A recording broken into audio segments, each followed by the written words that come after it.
Good morning and welcome to Worldwide Wisdom. Today we're learning Kuzari, Foundations of Faith. And the Kuzari, the king of the Khazars, is trying to understand the meaning of the dream that he had when the angel comes to him in the 8th century, true story. And the angel says to him, your intentions are desirable before the Creator, but your actions are not. So he's on a quest. He's trying to find out the truth. And if you missed it, we covered the bench memo of Kuzari part 1 of 5 parts on our YouTube channel at youtube.com/Jewish Gardens. You can just study the Kuzari playlist. So today we're on page 50. We're carrying on in this book where the Kuzari is interviewing the first of his panel members, the philosopher. There's an imam from Islam. There's a Christian priest. There's a rabbi. But first up is the philosopher. So the philosopher is trying to explain his worldview to the Kuzari, and we'll see how the Kuzari takes it. Let's see if we can get through this. Okay? So we're on page 50. Let's go into it. I'm sorry. What? What? Where? 49, 48, What? 49. What about 48, 49? What about it? I think that's where it starts with the philosopher. Yeah, no, we're in the middle of the philosopher. We're in the middle of the philosopher. We're on page 50. So oral world, we're going to go a little bit back. Here, let's go a little bit back. Page 49, middle of page 49. When philosophers say that God created you, which would imply that he knows about you, this is not to be taken literally. These are the words of the philosopher. The philosopher says that God is very, very far removed from this world. Our best and highest use of ourselves is wisdom, where we might get close to the ankles of the Almighty, so to speak, and that's it. It's not about a relationship. It's about us pithy beings. Is that how you say pithy? Us pithy beings, trying to make value of our lives. And the way that we do that is through wisdom. This is the philosopher's approach. He says, what is meant... I think you should start at the paragraph. Okay, previous paragraph, middle of page 49. Thank you. Furthermore, philosophers believe that God is too elevated to know the details of this world. This is so because all events that occur in this world are temporal, and God exists outside of temporality. God is not temporal. God is eternal, and therefore God is forever. Whereas we are finite. God is infinite. So we're pathetic, according to the philosophers. God then never acquires any new knowledge, and so has no new knowledge of you because you're utterly useless at the end of the day. You're a finite being in the face of an infinite being is like completely non-important. And he certainly does not know about your intentions or actions. Of course, then, God does not hear your prayers or see your movements. This is the approach of the philosopher. God is great. We are not. Don't get excited about yourself. If you can form a bridge, a connection to the Almighty, to the Creator of the universe, okay, wonderful. Right? This led to many different philosophical manifestations. For example, Epicurus. Epicurus was a Greek philosopher who believed that we're so far removed from God that you might as well give up now. So he said, indulge in the pleasures of this world while you can. That was his approach. Indulge in the pleasures of this world. Every hedonistic pleasure you can get your hands on. His words were so heretical and antithetical to the Jewish approach that the sages of Israel made his name into a Hebrew word, which means Epicurus, which means heretic. They made his name Epicurus, became Epicurus, which means heretic. His views are essentially heretical. This is the Greek philosopher approach, consistent with philosophy, right? Now we're going to contrast that with Judaism not momentarily, but eventually. When philosophers say that God created you, which would imply that he knows about you, that is not to be taken literally. Don't get excited. What is meant is that God is the ultimate source of all that exists, but not that God deliberately created you because you're useless. Right? If I own a Fortune 500 company and somebody made a cup of coffee out of my 10,000 employees, okay, I guess I paid for the cup of coffee. I'm the owner of the company, but it doesn't. You can't say that it has any value in my eyes. The cup of coffee that was consumed by my 9,012th employee. Who cares, right? Same thing. God creates the universe, but doesn't mean he has an actual relationship with you. He doesn't care about you. Rather, the universe has always existed. Remember, this is the approach of Aristotle, that the universe has always existed like God has always existed. And therefore, philosophy rejects prayer. Remember, rejects prayer? Because God cannot intervene in the workings of this world. Why? Because just as God is forever, the world is forever. So God doesn't have the power to overrule the workings of this world. Okay? So man has also always existed, like the world has always existed, like God has always existed, constantly being born from previous generations, and the previous generation from the one before it, and so on. This approach, by the way, has been debunked by science. This approach, which for 2,000 years almost was considered the gold standard of wisdom, any rabbi who did not accept these views, right, that we just read right now, was considered just backward. Kind of like today. What would you have to believe today to be considered backward? I guess if you don't believe in like electricity, or you don't believe in the internet, or maybe, just something which considered totally non aligned with current wisdom, right? So the sages for thousands of years were considered the antithesis of wisdom, because Greek philosophers were considered the gold standard of wisdom. And when the sages of Israel said, no, we believe in prayer, man did not exist forever, man is a creation of God, and the universe is a creation of God, they were ridiculed, they were mocked, they were scoffed, not just by the Greek philosophers, but by the masses too. They were viewed as some sort of a pariah, because the sages of Israel were smart. There's a brilliant piece of Talmud, by the way, about the 60 Athenian sages, the 60 sages of Athens, who were debated by one rabbi, Rabbi Yeshua ben Chananya, and the riddles with which he communicated to them and how he bested them in the riddles were incredible. These were true men of wisdom on both sides, and thankfully Rabbi Yeshua ben Chananya was able to overwhelm the 60 sages of Athens. Anyways, so this is the approach of the philosophers. The world always existed, God always existed, man always existed. Today, science has debunked this. Why? Because today, science believes in something called the Big Bang. It's a theory, admittedly, but nobody believes in the scientific community that the world always existed. They understand in the scientific community that anything which has an end also has a beginning. If it has a finite end, then it's got a finite beginning. You can't have a finite end and an infinite beginning, right? That wouldn't make sense. So contemporary thinking today in the scientific world is the belief in the Big Bang. That's maybe 100 years old. That theory, which has debunked 1,900 years of Aristotelian thinking. But didn't God create the Big Bang? Yeah, so the Big Bang happens to be very consistent with faith. The Big Bang happens to be very consistent with Torah, because they're talking about two different sides of the exact same coin. Science says the Big Bang is what began henceforth on, and Torah says, okay, what caused the Big Bang was God. There's the narrative of creation. But that's not what the philosopher is talking about. He did not believe in the Big Bang. The philosopher of the Kuzari believed that the world always existed, right? The human being is composed of spiritual abilities, physical characteristics, and personality traits inherited from his parents and other relatives. Environment also plays a role in a person's physical and emotional makeup. Air quality, geography, and food and water specific to the region. If you're lucky enough to be born as the son of the emperor, good for you, right? Also, the planets, the stars, and other celestial bodies will radiate various influences upon the individual. So we are influenced by nature, we're influenced by nurture, or all worldly phenomena can ultimately be traced back to the prime cause. But that does not mean that it intentionally created everything, just like the coffee cup was essentially paid for by Elon Musk. But it doesn't mean that he has any interest or care about the particular coffee cup in the back of a Tesla store in Thailand, right?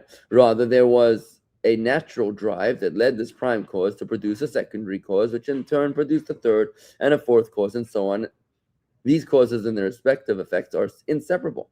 Hence, nature, as we know it, exists as an effect of these causes. Furthermore, nature has been this way forever, just like the prime cause. So, I just want to. So what is he saying? He's saying that you were created by the Creator by a very, very long process of evolution, just like the coffee cup is ultimately paid for by the CEO of Tesla. But it doesn't really matter in the great scheme of things. Some coffee cups are more important than other coffee cups. The coffee cup that happens to land on the desk of the CEO is more important than the coffee cup that lands on the desk of the 7,000th employee, right? Okay. Same thing with human beings. Some human beings are higher than others. Are you with me so far? Are you following? You with me? Yes. Again, this is it's esoteric, right? I mean, it's philosophy. It's not even. So did God always exist? So God always existed. Now, certainly according to the Jewish approach, God always existed. But even the philosophers agree to that. Yeah. Which means to tell you, by the way, that today, when someone tells you that there's no such thing as a God, it's completely irrational to believe or not to believe in a God. Can you accept that? Can you accept that, John? That it's irrational to be an atheist today? You can't accept that. No? You see, wisdom insists that things don't happen by themselves. That everything has a prior cause. Right? If you have a cup of coffee, somebody made the cup of coffee. If you have a house, and somebody built the house. So if you have a universe, then something created that universe. To say that the universe just existed by itself, well, I guess that's what the philosophers did believe. The philosophers here in the Kuzari did believe that the universe always existed, just for no reason, other than the fact that it just is an eternal being. That's the approach of the philosophers. Whatever. So maybe perhaps my point is not entirely relevant to the philosophers when I say that belief in God that atheism is irrational, right? Maybe it's not directly connected to their approach because they had a different angle. The philosophers that, besides, I can't use them as a proof. The philosophers, because the philosophers were debunked anyway. So why am I using them as a source? Go ahead. I'm sorry. If you look at note 7. Note 7. Okay. That kind of sums it up to me. So let's see note 7. Note 7 here says like this. That is, there can never be a departure from nature. Here the philosopher denies the possibility of miracles. Right. So in the same way that I said that the philosopher denies the power of prayer, of divine intervention in the world, in the same way, miracles. I guess a miracle is the result of a prayer, right? Healing of a sickness, right? They don't believe that the God is able to intervene with the workings of nature. Did the Greeks worship nature? Greek mythology? They had gods of everything nature related. God of the sun, God of the moon, God of the... Wasn't that the Egyptians? You sure it was the Greeks? Yeah. No, the Greeks also. I never studied Greek mythology, so I don't know. Okay, let's keep on going. I'll tell you why. Because the philosopher is not my strength. Okay, we can talk about it, but I'd like to see if we can finish. Oh, the next piece is going to be what's the word? Inappropriate. The next piece is really not appropriate. So if you have a sensitivity, your discretion advised to the next piece over here. Okay, but yeah, I'm saying the philosopher is not really my specialty. So I would like to get to the response. I'd like to move a little bit quicker, if you don't mind, to try to see if we can finish. I don't think we'll finish the philosopher today. It's another 2 pages. Let's see what happens. Every order of creation has a different makeup, depending upon the creation's innate elements and its environment. Some are luckier than others. Not all coffee cups are created equal, right? Within each order, we find discrepancies in the wholeness of each object. Some will have reached what would be considered perfection for that species, while others will remain with deficiencies. A deficient human, for example, would be the Cushite. You know who the Cushite is? The Cushite is those who lives in extremely hot lands. The Ethiopians. It basically means the blacks. Okay, so it says a deficient human, for example, would be the Cushite, the blacks, who is completely human yet has only the bare essentials of humanity. Ouch. He has a human form and knows how to pronounce words, but is not prone to wisdom. I warned you, right? That would be totally inappropriate. Entirely inappropriate. This would be woke, man. He'd be woked. The philosopher, on the other hand, is imbued with inherent abilities that give rise to a refined personality, wisdom, and good deeds. He lacks nothing in his humanity. So, the philosopher is pretty racist, eh? And arrogant. Yeah, I mean, pretty arrogant, eh? He was like, listen, I'm perfection. You're a total idiot. Right? You have human form, but that's pretty much it. Exactly. So remember that this is an idea that is uniquely Jewish. The idea that all human beings are equal before the law. Before God. Yeah, equal before God. Right. The fact that all human beings are equal before God is a uniquely Jewish concept. Why would they say that the Cushites are like wasn't Yisrael a Cushite? Okay, so what? Wasn't that Midian? So well, Midian is actually Saudi Arabia, but what's the difference? So what? No, because they're saying with the Cushites that they're.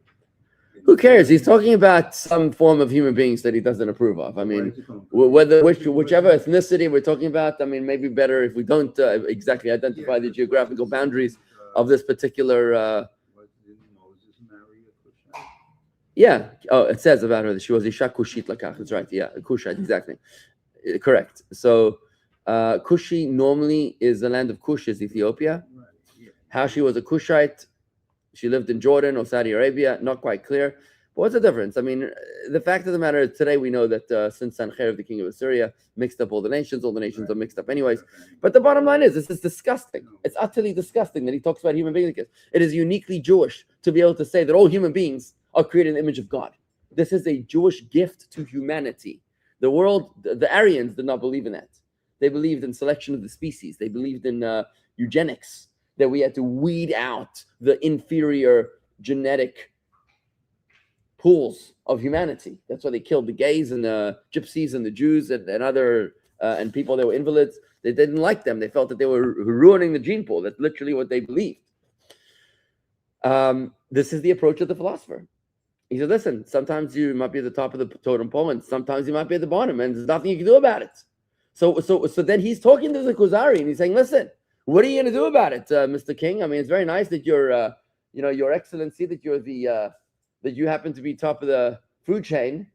So let's see what he's going to tell the king to do. The abilities within the individual are only potential abilities. They can only be realized through study and training. He said the Kushite is incapable of that. Doesn't have any brains. Pretty much what he said. Once this is accomplished, the individual's capabilities, depending upon what qualities and deficiencies the individual is inherently meant to have, are realized through wisdom. The different levels within humanity are endless. One who is complete is affected by a divine light, which is called the active intellect. His inspired intellect attaches itself so completely to this light that the man and the active intellect are indistinguishable from each other. There's like a meeting point between the human and God, which is the bridge of wisdom. Right? So if the human being is able to engage this active intellect because he engages in wisdom to the point that he's able to somehow have a relationship with God, that's great. But it's only on the highest and best use of humanity, according to the philosopher, which is using his brains.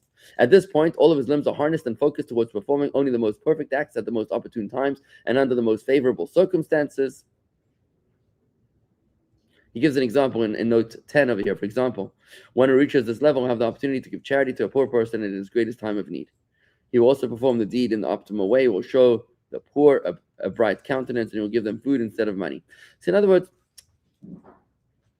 this is, the highest ethics of the highest standards of morality, of wisdom, of ethics. It is as if all one's faculties are complete pawns of the active intellect, having nothing to do anymore with his primitive, passive, and physically affected intellect. Whereas previously he would vacillate between being inspired by the active intellect and doing a good deed, and reverting to the dormant, physical side of his intellect and sinning. He now does only good. So this is the highest form of humanity. The highest form of humanity is the one who doesn't only have pockets of useful experiences, but he's always in a state of useful experiences. This level is the ultimate anticipated level for the perfect human being, says the philosopher. But when one reaches this level, his soul is purified of any doubts. The soul is able to understand all areas of wisdom completely. Remember, he's talking to the king. He's describing to the king what the aspiration is, right? So, Rabbi, you with us? You following us? You good? Not too fast? Good.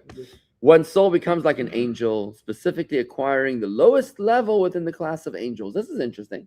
So a human being is able to rise above the class of humanity, and you can touch upon the heels, the toes of the angels. You're like, you're rising above,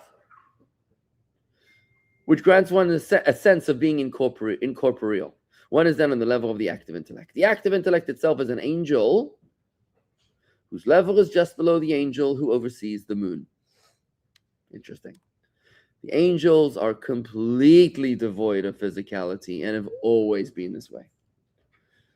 The angels are devoid of physicality. They have no physical form, the angels. I thought I read something.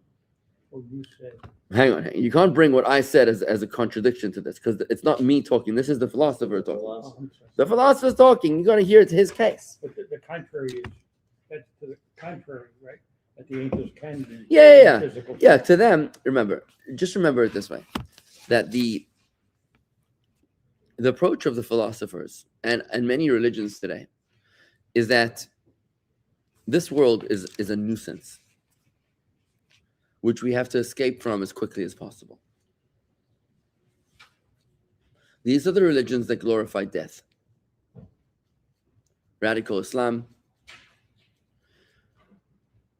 religions that glorify someone that died for you, as if escapism from this world is somehow better than living in this world, right?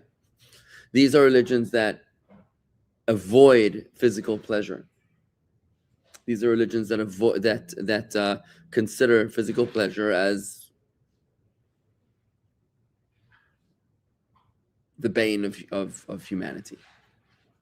But Judaism is not like that. Judaism is a rejection of death. It's an embrace of pleasure in this world. Because in Judaism, we believe that you're not supposed to be spiritual. You're supposed to be holy. Does that make sense? You're not supposed to be spiritual. You're supposed to be holy. In other religions, spiritual and holy are synonymous. Physical and unholy are synonymous. To be physical and holy is an antithesis, is a paradox in other religions. To be holy and to be physical is a paradox in other religions. You can't be holy and physical. But in Judaism, it's actually one and the same. Because holy is not about being spiritual.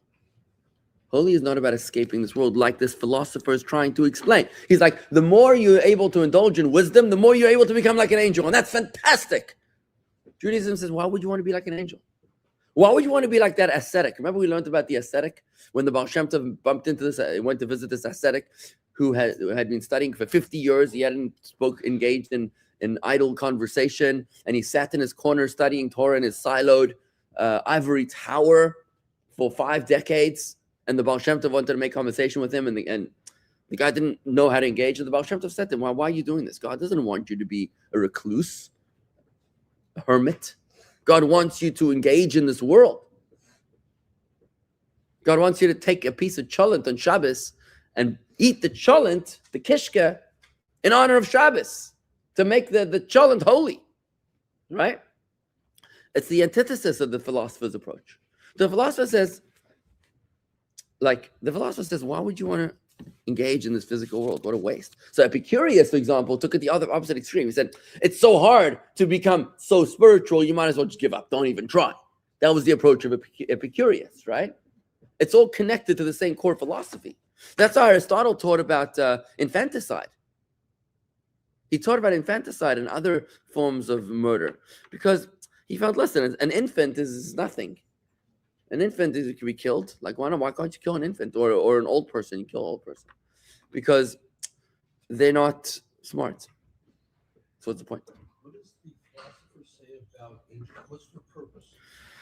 Angels are refined. They're more holy they're more spiritual than human beings. And I don't know if what he says is their purpose. That they probably. I don't know the answer to that question because I'm not an expert in Greek philosophy.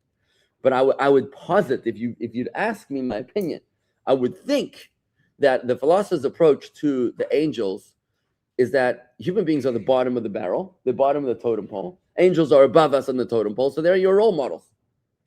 What do they do? Okay.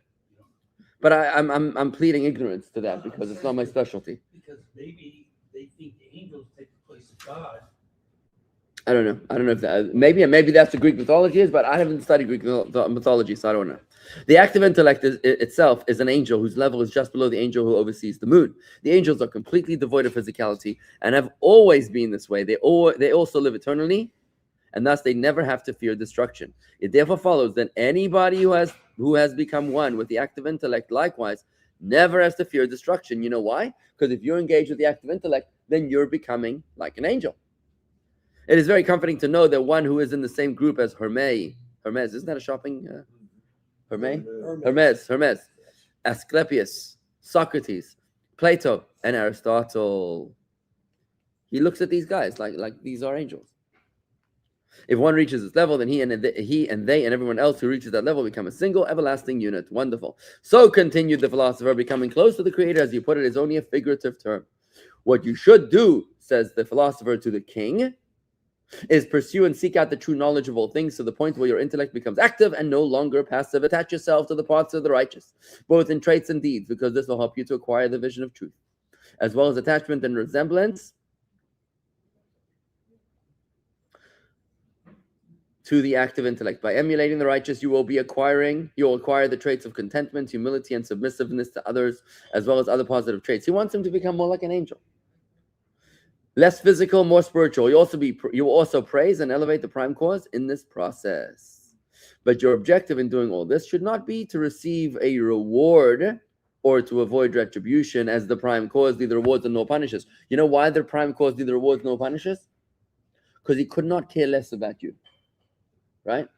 The prime cause, the God of all beings, doesn't care. Again, this is the philosopher talking. This is not a Jewish approach, right? In case you just joined us, Erica. I want to make sure you understand. We're talking about the philosopher here. It's not the Jewish approach, right? Who says that God doesn't care about you. I believe in God, but God doesn't care about you. So don't even try about reward and punishment. The best that you can do is to rise from the pathetic state of being an amoeba to becoming, a blade of grass, right? But don't think that you're important. So I'm so sorry. Don't think that you're actually important, right? So just try to reinvent yourself. Try to rise up. And the way you're going to do that is through spiritual aspirations. But rather to become completely one with the active intellect, you'll be moving out of a state of total irrelevance to minuscule relevance, right? By doing so, you'll arrive at absolute truth, and thereby you'll be able to describe the prime cause correctly and know all things as they truly are. These practices, therefore, rectify one's intellect. I want to just contrast this with where we're going with the Jewish approach. The Jewish approach is a profound rejection of everything that the philosopher here is saying. And that's what the Kuzari is going to highlight. The Jewish approach is like, God, not only does God actually care about you, but you are the apple of his eye. It's 180 degrees antithesis. You are God's one and only child. Your every thought, word, and action is life-changing for God. That's what Judaism teaches. So this is going to be very interesting to contrast, right? I'm just giving you a heads up, right? Let's just try to see if we can finish here the philosopher's approach. Once you've integrated this philosophy within yourself, you need not concern yourself with which specific dogma, set of rituals, and other actions and choice of words or language you will follow. Remember, According to the philosopher, your choices are utterly useless, meaningless. Because it's been predetermined in nature. That is one position, but also because you're so low that God doesn't care about you. By the way, this is going to be the reason why the Kuzari is not going to like his answer. Because the Kuzari says that the angel said to me, your intentions are good, but not your actions. So he says, hey, the angel's telling me that my actions do matter. So why are you telling me that they don't matter? According to the highest and best use of humanity, according to the philosopher, your actions are utterly irrelevant. So he's not going to like that. If you like, you can even fabricate your own religion, says the philosopher, which promotes humility, exalts the prime cause, helps you correct your traits, and does the same for your family members and your fellow countrymen if you can get them to listen to you. So in other words, if you're the king, yeah, you can start a new religion. King Henry VIII, right? Yeah. What did he invent? Which religion? Church of England, right? Why not? You can do it. As if you have that kind of power, go for it. Make yourself a god, right? Or not a god, like make yourself a new religion. Or you might adopt intellectually stimulating rituals of philosophers. Like, forget religion, just do what we do. But your ultimate objective should be purification of the soul so that you can perceive things more accurately. In summation, this is the conclusion of the philosopher. Seek purification of the heart with whatever method works for you, as long as you understand the principles of wisdom clearly. This is how you can attain your goal, which is to attach yourself to that ethereal entity, the active intellect. Remember, the active intellect is the bridge between God and humanity. In doing so, the active intellect may supply you with prophetic knowledge about the future by showing you authentic images in dreams and visions. Let me shuffle two. It's short, but it kind of... What's two? It teased it up. The next paragraph. So just to open up the next one. Yeah. So let's see what the Kuzari says then. The Kuzari said, your words seem logically sound and sufficient. However, they do not provide a solution for my quest. This is the king of the Khazars. You said that a specific action was not important and that only knowledge and attitude of the heart mattered. I know myself well enough to judge that my soul is pure and my actions are well-intentioned before my creator. Despite this, I still received the message that my actions were not desired, even though my intentions were. I must conclude that there exists a set of activities, of actions which are intrinsically desirable, and not just because the thoughts attached to them are. So again, the philosopher is emphasizing intent over action. It's all about wisdom, and it's got nothing practically to do with your actions. What you do doesn't matter. It's why you're doing it that counts. There's actually a great debate in the Talmud, which can be interpreted in a deeper level here. They debated for a very long time about which is greater, action or intent. This is deed versus creed. Deed versus creed, exactly. And they concluded that the intent is more important. Why is intent more important? Because it brings ultimately to action. The only reason why intent is more important, why creed is more important than deed, is because the creed will ultimately lead to the deed and not the other way around. But which shows you that deed is essentially the more important one, right? But just do it. Yeah, just do it. So this is going to be, again, we're learning Kuzari, it's Foundations of Faith. And this is the great debate that happened in the 8th century between the king of the Khazars, as he interviewed a philosopher, a rabbi, a Muslim imam, and a Christian priest. So we just finished the first presentation of the philosopher. We're going to hear the response of, I'll go just a little bit further before it's going to be a retort. If this were not the case, then how do you explain why Edom and Ishmael is the Christians and the Muslims? How do you explain that the Christians and the Muslims, two nations which have divided the civilized world between them, are constantly warring over religious practice? Why would they be at war with each other, the Christians and the Muslims? Remember, this is the Crusades. Well, the Crusades happened later. The Crusades happened in the 11th century, 12th century, right? 10th century. So this would have been in the 8th century, but they were still fighting with each other.